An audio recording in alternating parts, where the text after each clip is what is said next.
Hello, and thank you for tuning into my talk, Level Up Your Career with Design Thinking. I'm here today with the Harvard Extension School Virtual Open House, and I am so happy to be discussing this topic with you.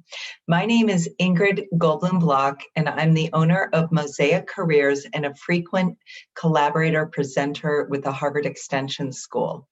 This topic is so relevant, especially for those of you who are exploring if you're thinking about taking just a class, maybe getting a certificate, going through a career change, because the design thinking process is exactly what is needed when there isn't an exact, clear outcome. And today I'll spend about 50 minutes walking you through how to use the process on your own career and life.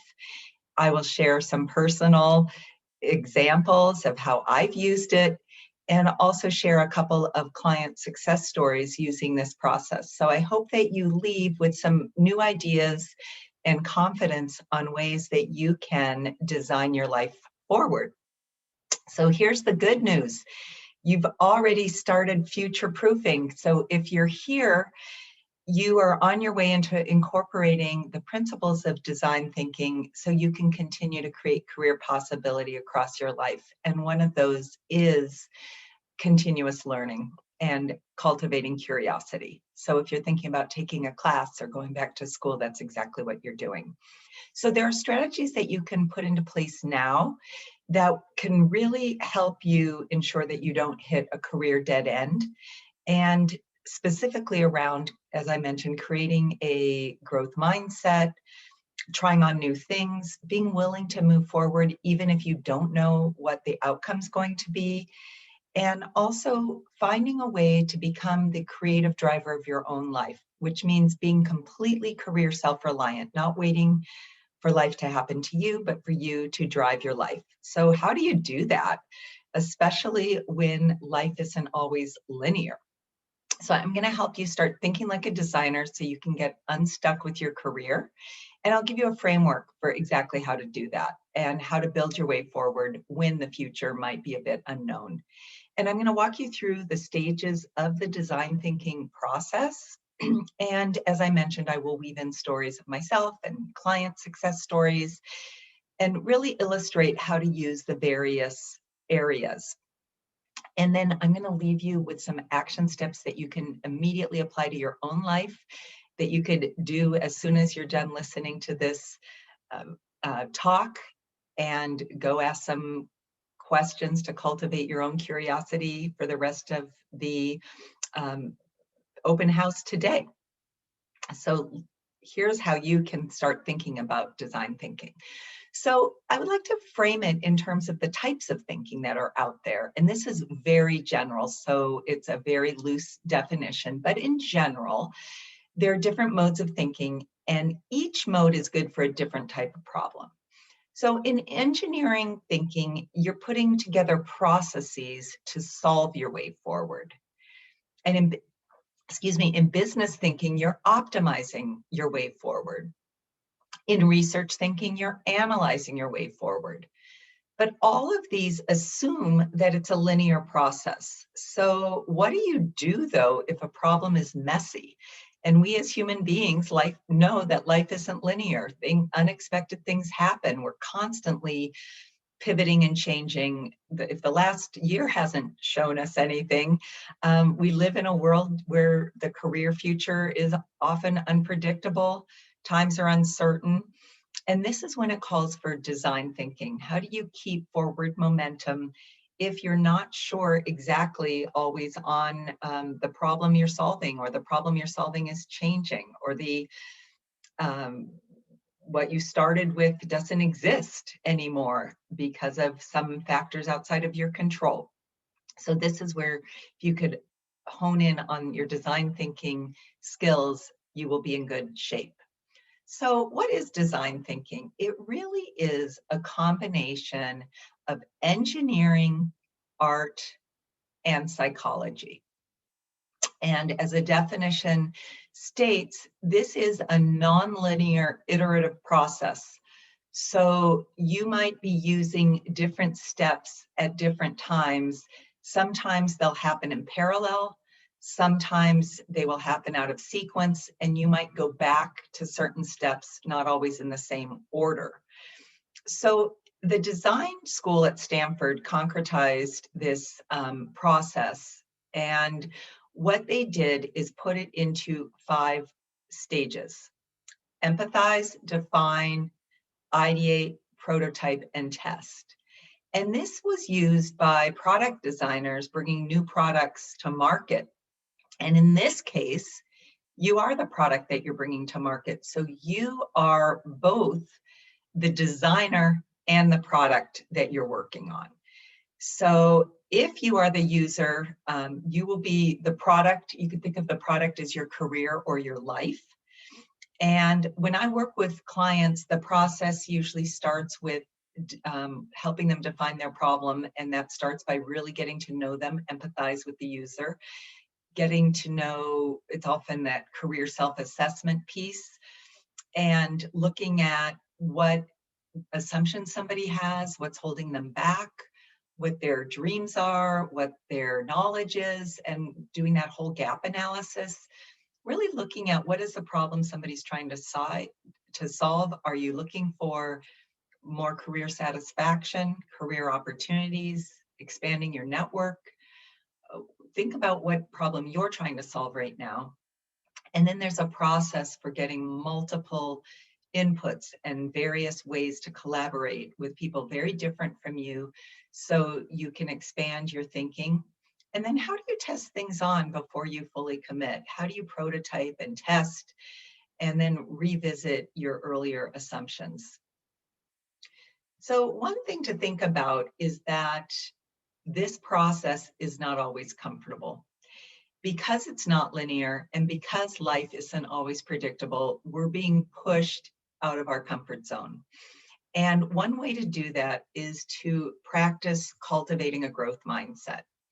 So there's 2 types of mindsets out there. There's a fixed mindset, and those mindset patterns are when you see things as unchangeable and permanent. It's versus if you feel that you can develop and grow across a lifetime. And we as human beings have to fight our conditioning to stay into a fixed mindset. So you're never all one or the other, but I will say under times of stress or when unknown, that is a time people's hardwiring makes them stay fixed, because you're really trying to protect yourself. Your brain is trying to protect you from the unknown. But you can cultivate a growth mindset by using that higher thinking brain to question yourself. So you can do this by learning to hear your fixed mindset voice. Those are how do you know you have a fixed mindset voice? It's those stories you tell yourself that are like absolute statements. I'll always, I'll never, I should, I shouldn't, I can, I won't, etc. So challenge your brain. And a lot of research about neuroplasticity and the ability to grow new neural pathways is out there. Many of you have probably already read it.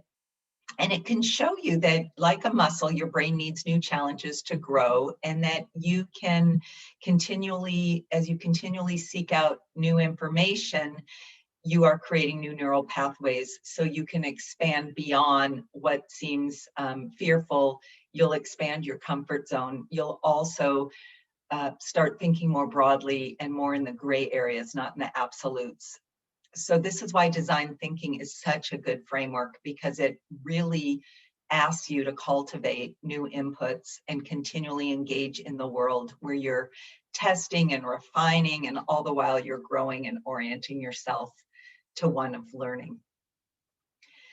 So I'm going to give you an example. Think about product designers, and think about these products. How did they come to market? What are some of the things that they have in common? I will say that they were not put on the market as success stories exactly in this form first time out. So either they were mistakes, they were observations, somebody hadn't been planning on it and they just noticed something and became curious and asked questions, or they started as one product and based on market conditions, they had to change over and over again. So product designers do not sit in isolation, just coming up with new products and putting them out there to the universe online or in stores, and then they're an instant success with perfect packaging and everybody wants it.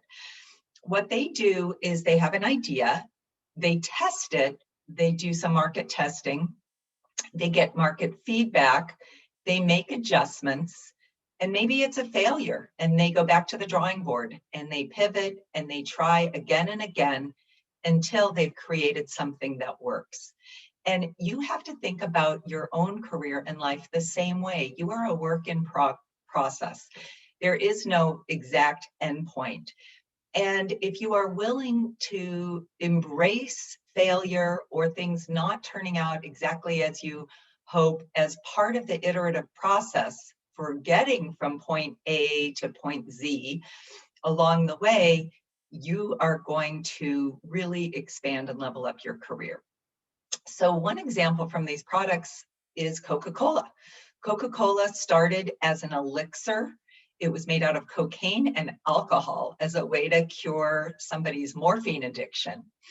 And during the Prohibition, when it was impossible to get alcohol, they had to pivot and change the base of the elixir. And that's what invented a whole new soft drink market of the effervescent soda. And over the years, of course, you don't put cocaine into drinks. And they continued to refine their formula over and over until they came up with the Coca-Cola that we have today. In terms of the 3M Post-it note, that started as a complete failure. It was a glue that wasn't sticky enough.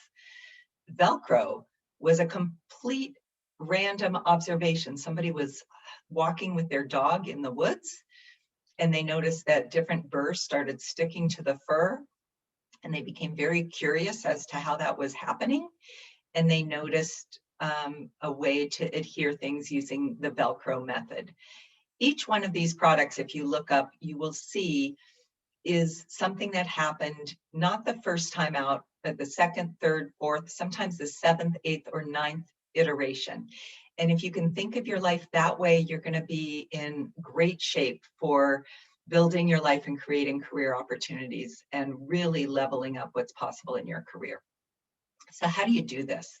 You start by empathizing with the user, which is you, as I mentioned. And this is the phase where you really get to know yourself. So you make your assumptions explicit. Get out a piece of paper and just do a complete brain dump of all the stories you're telling yourself. Maybe stories you're telling yourself about signing up for the Harvard Extension School, and what are all your fears and worries? And are they absolutes? And what are those assumptions? I know that when I was making change in my career, my assumptions were I'm too old, or I don't have enough experience in a certain area. I could go on and on. So what stories are you telling yourself? And also pay attention to what are your values. Are you living and working in a way that's consistent with your values? Do you feel like you're in alignment? And if not, why not? Is it because of a story you've told yourself?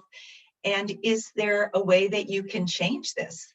So look at what challenges you might be facing right now. And what are some of the things that you might want to do but are a bit afraid of? I call those your sticky wickets. And what is the change coming up? Each of those questions is going to bring up a lot of thought tapes. And then in a minute, I'm going to tell you what you can do with those tapes. So the next step would be to define your problem. And while you might be great at solving business problems, when it comes to ourselves, it can get really difficult. So I'm great at helping other people reframe their challenges and think creatively outside of the box and come up with the innovative solutions and get out of their own way to ask questions and turn their assumptions into questions. But when it comes to my own life, even though I've been teaching this and call myself a career thought leader and expert, I still have problems with those sticky assumptions because it's just part of the human condition, especially those fixed mindset tapes when we're afraid. So what is the problem that you're trying to solve, and is it actionable? So think about, if it is a problem, for it to be actionable, it cannot be a circumstance that you don't like, uh, and you wish wasn't so. It actually has to, if you put attention to it, things could change. So ask yourself, what have you been complaining about for a really long time? And think of a friend or family member that has listened to this complaint. And then ask yourself, is it truly actionable? So if your boss is somebody you don't enjoy working with and they have a certain personality, that's just the way it is. So for something to be truly actionable, ask yourself, is it truly actionable, or do you need to radically accept what is? And one of the nice things is that you can take classes and expand your network to take action and create possibility. The way that you won't be able to is if you're really facing a gravity problem. So, for example, working with somebody who you find to be not, a jerk, or a gravity problem is something that you really don't like. You really wish it wasn't so, but it just is, like gravity, riding a bike uphill. So this last year, we faced a big gravity problem, COVID. None of us want it to be there. We all wish it isn't so. We still wish it wasn't there, but it is. And there is nothing we can do about it. The only thing we have control over is our actions around it. Another gravity problem is the world of work has changed, and the employer-employee contract that existed years ago doesn't exist now. So predictability, stability, the rate of change, all of that is just part of life now. But what do you have control over? And you do definitely have control over where you put your attention, what you do to continue to grow and learn and develop. And that's why I'm so glad that you're here exploring different Harvard Extension School options. So accept what you can't change and take action on what you do have control over. And as I mentioned, like growing your network, taking a class, learning new skills. So the next step you can do is to continually innovate your life is by seeking out multiple viewpoints, being willing to listen and consider other ways of approaching a problem. So in looking at your assumptions, ask yourself, how do I know that that's true? What information would I need for the opposite to be true? And how might I get that information?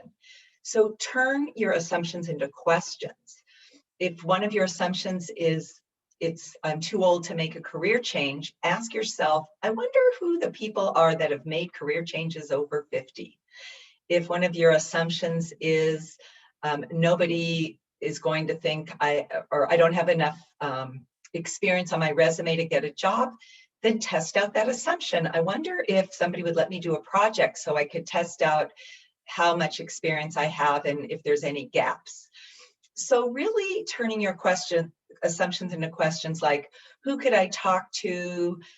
Who might know something about this? How could I go about learning more about X, Y, and Z? The key point here is collaborate with other people. It is so important to get viewpoints outside of your head. I was speaking with a client last week and they made a statement as if it was true. And I said, oh, so how do you know that's true? And they said, well, I spoke with my sister's boss and he said X, Y, and Z. And I said, okay, so you have one data point. Have you spoken with anybody else? And they realized that they hadn't. And so oftentimes we have assumptions and move forward in life as if it is fixed or true, that fixed mindset. And you really need to talk to actively other people to get different points of view. Another reason why I love the Harvard Extension School so much is you are automatically, without even having to try, put in classes with people with all different viewpoints, because we as adult learners are from all over the world and all different ages and stages. So it's a wonderful community, not only of classmates, but once you're an alumni, of those ongoing relationships. So it's a wonderful thing. This is a picture of a networking meeting, and it has to do with the similarity attraction effect, or SAE. And I want to bring this to your attention because we as human beings have a tendency, a hardwiring, to go with what's comfortable. So there were two researchers, psychology professors at Columbia, who looked at the similarity attraction effect, and they had a networking meeting where they invited business executives, and the task was go meet with as many different people, diverse people as you can. And they secretly recorded them with a little computer chip, and even with the instructions to go find different viewpoints, have different conversations, in the end, people gravitated to people most similar to them. People want to spend time with people who feel similar because it's simply more comfortable. And this is actually true in every culture, whether it is Western Europe to the most remote tribes of the Brazilian rainforest. It doesn't matter where you live or how you grew up, this effect has been found in research. So it really is part of our hardwiring. And so you have to use that growth mindset to step outside of your comfort and actively talk to other people. So how do you get yourself unstuck? And if you're somebody who is stuck in analysis paralysis, where you are spending all your time thinking and not taking action, this is another way that design thinking can be really helpful for you.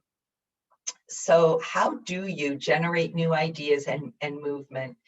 And how do you get going if you don't know if you're going in the right direction? So first, you have to remember that it is much easier to switch directions once you're in motion than it is to generate all the energy to move from a standstill. So just do something, whatever it is. Take a class, talk to somebody new, read something new, create new neural pathways and inputs. And if it doesn't feel right, if it's not the right fit, then pivot and shift. That is better than just waiting for that perfect answer. And don't feel that you have to be perfectly clear or packaged before you start meeting with people or asking questions or trying things out. It is just that mind of a child, just curiosity. So all you're doing is being curious and staying open to test out those inklings and just see how that impacts your original problem definition. It'll either move you forward or you'll say, doesn't feel right. And you just start simple. And as you gather information and iterate, it's going to help you further and further refine what you need to do. So stop thinking and start doing. Take action. And I'm going to show you some examples of how you can do that. And most importantly, adopt a long-term view. So one of the things that is so important is to realize that you are a lifelong learner. That's Harvard Extension School is for lifelong learners. And when you see that you're a lifelong learner and you actively go after learning new things and upskilling and retooling, adding to your toolkit, you really are also future-proofing your career and setting yourself up for success for the jobs that don't even exist today that will, or unexpected changes that happen. So what you can do to prototype and test is, as I mentioned, you can take a class in something you're interested in. Maybe you job shadow somebody. I had a client that was in finance, interested in becoming a history teacher, and he asked if he could sit in on an AP history class at a high school. And after doing that, he realized he did not want to become a teacher, and it only took one day. Maybe you work on a project for someone or test out different skills, volunteer on a nonprofit and volunteer. Let's say you're interested in moving into event planning. Maybe you volunteer and to be on the event committee, even if you're an accountant during the day and you don't get to use those skills. So there's a lot of ways to prototype and test a new idea or new inklings. So how do you prototype? You get curious, first of all. Challenge your assumptions and involve other people. So step out of your comfort zone. And as I mentioned, keep that bias to action and keep taking small steps so you can sneak up on your future. The number one thing that holds people back is fear. And so you can test the waters by taking a class or having an informational interview with an alumni or trying a project, or as I mentioned, going to a conference, volunteering. Get out of your head and do something. That is just the critical piece of designing your life forward. So here's an example of what I did. I wanted to give a TED Talk, and I started by looking at some of the things that were going on in my head. So here's the thing. I was afraid to do it. And I wanted to give the TED Talk, but I had stories. So back to get to know the user. I exposed the stories I was telling myself. I told myself it's too competitive. Others are better speakers than me. You have to be well known. My topic isn't wow enough. And so as a result, I had done nothing besides lie in my bed in my pajamas, like many of us have done during COVID, watching YouTube videos of other people giving TED Talks and thinking to myself, wow, that would be so cool. So all the time that I spent in fear watching other people, I was preventing myself from taking even baby steps towards giving a TED Talk, because those tapes that I had, that's as far as it went.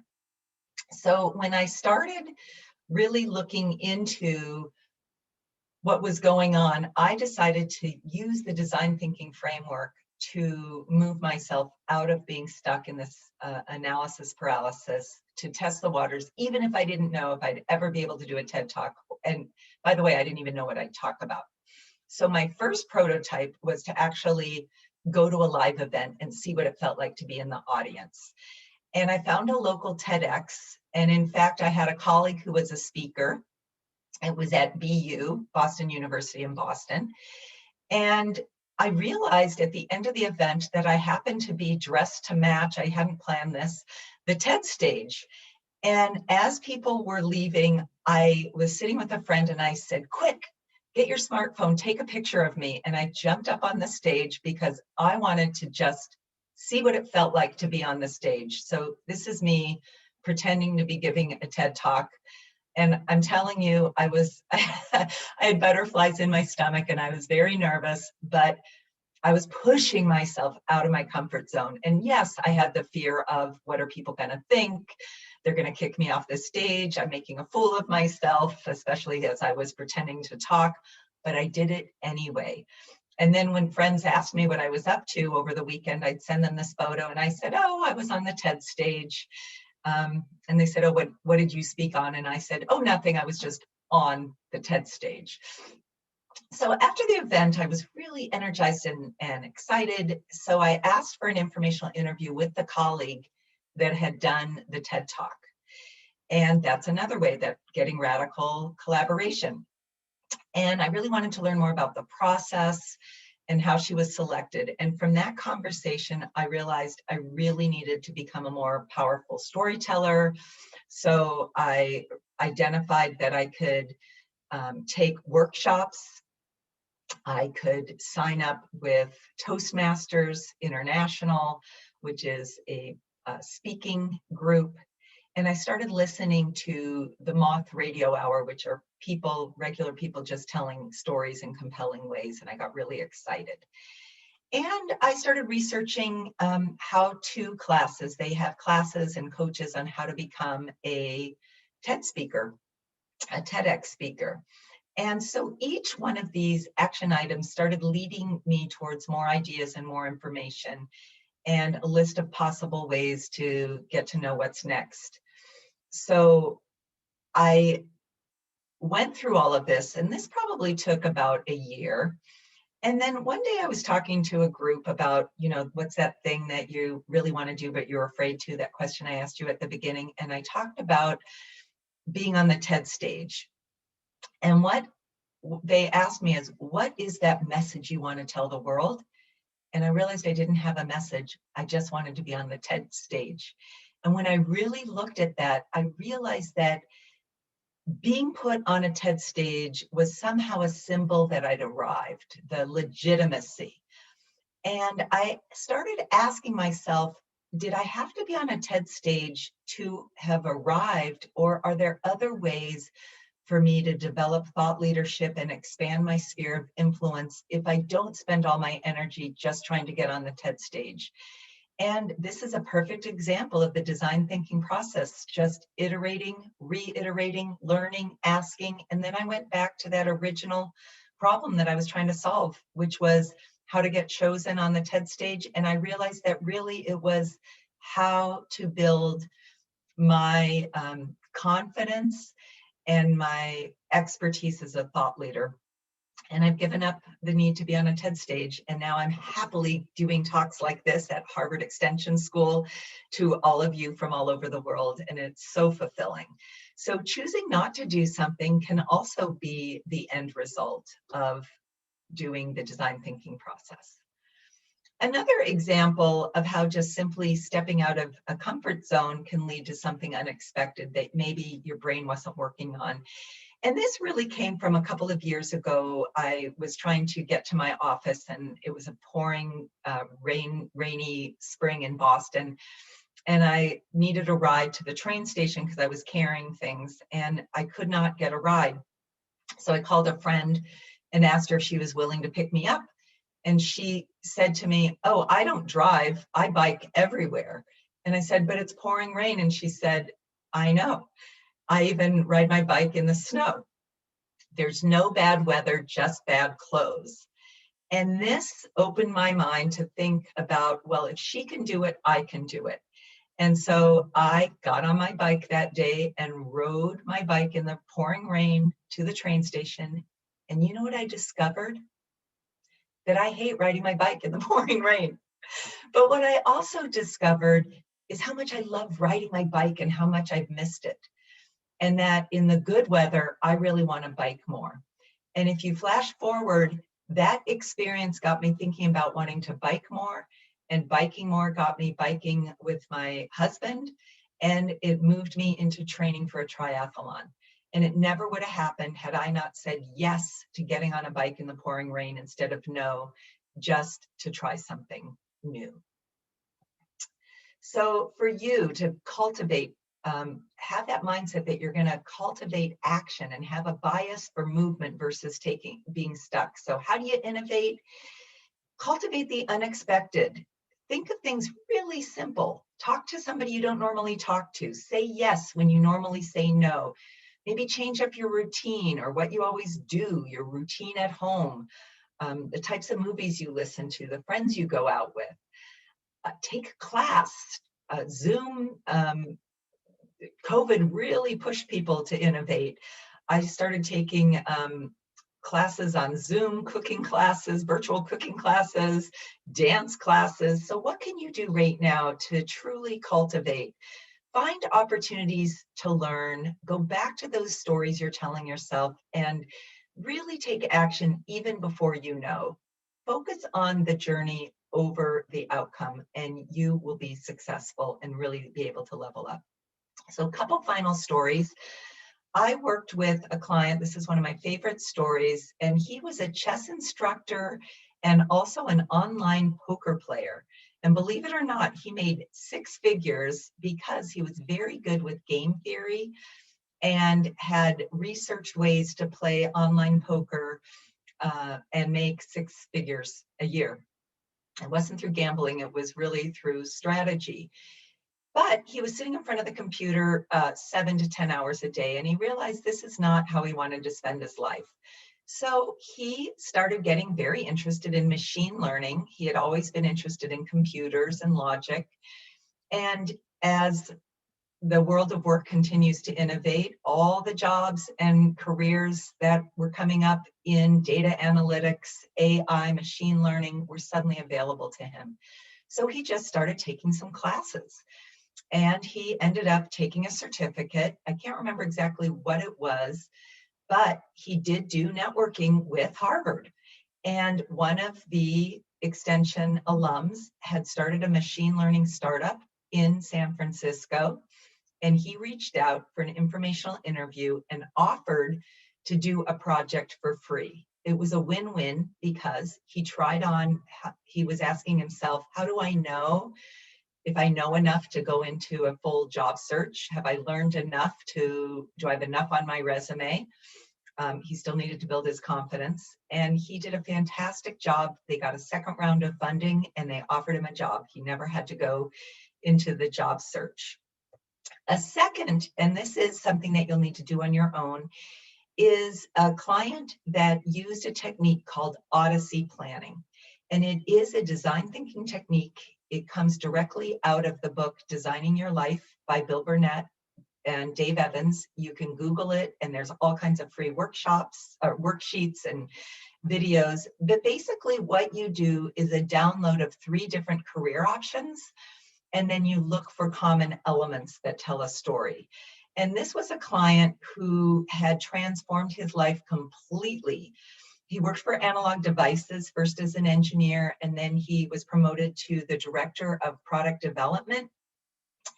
And he brought all these new products to life, and he had gotten laid off at age 62. Let me go back to the other slide so you can see some of his elements. And was wondering what to do. Should he go look for another job as a new product in product development, leading that? Should he go into consulting, or should he follow a passion? And when we did some coaching together, we used the Odyssey technique. He came up with his love of water, and he said, wouldn't it be great if I could figure out a way to keep pioneering new products, do team building, because that's been the favorite thing I love to do across my career with my different teams that I led. But I also love Viking history and boat building and being outside and working with my hands. I wonder what I could do. And we started doing the design thinking iterative process. He started talking to people, learning more about Viking history. He hooked up with a boat builder. And after many different conversations and iterations, he decided that he was going to build a Viking ship and use it as a team building outing destination for companies to do corporate teamwork. And it is docked and usable. It's called Polaris Viking Ship. It's in Gloucester, Massachusetts, and you can row with your teammates in and also learn about Viking history. So not everybody's going to leave corporate America to build a Viking ship like this gentleman did, but if he can do it, you can at least sign up to do something new, like take a class or try a certificate and try it on for size and start building your life forward. So here's some steps that you can do. Number 1, get to know yourself. Really pay attention to those stories that you tell yourself that you believe are true. Are they true? Or are they just a thought about a circumstance? So what are those stories you're believing, and turn those thoughts into questions, and then get new inputs, cultivate a growth mindset, talk to other people, and just do something, even if you don't know what it's going to end up being, so you can start cultivating new inputs, getting going and starting cultivating that bias for action, so you can start iterating your life forward, just like any great product that has to test it out and do market adjustments. That's what you're doing. So if you like this topic and you want to learn more, there's 2 books that I like a lot. One is Designing Your Life, that I've mentioned several times, and the other is Your Life as Art by Robert Fritz. And start by cultivating discomfort. It might not be easy or comfortable, but you've all found a way to come to this open house today.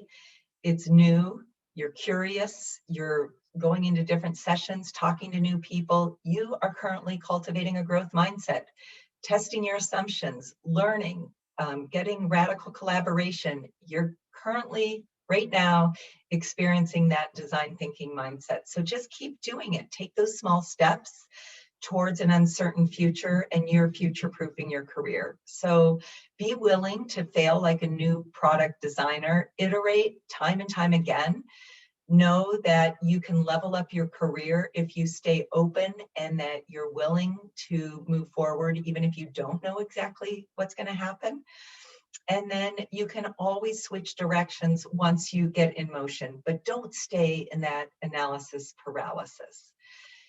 So at the end of the day, I know we can't do a live question and answer, but all the questions that I get whenever I give a talk on design thinking or future-proofing your career really come back to me asking the person, what is stopping you? So what is stopping you from doing what you want to do? What is stopping you right now from meeting and talking to someone that can help?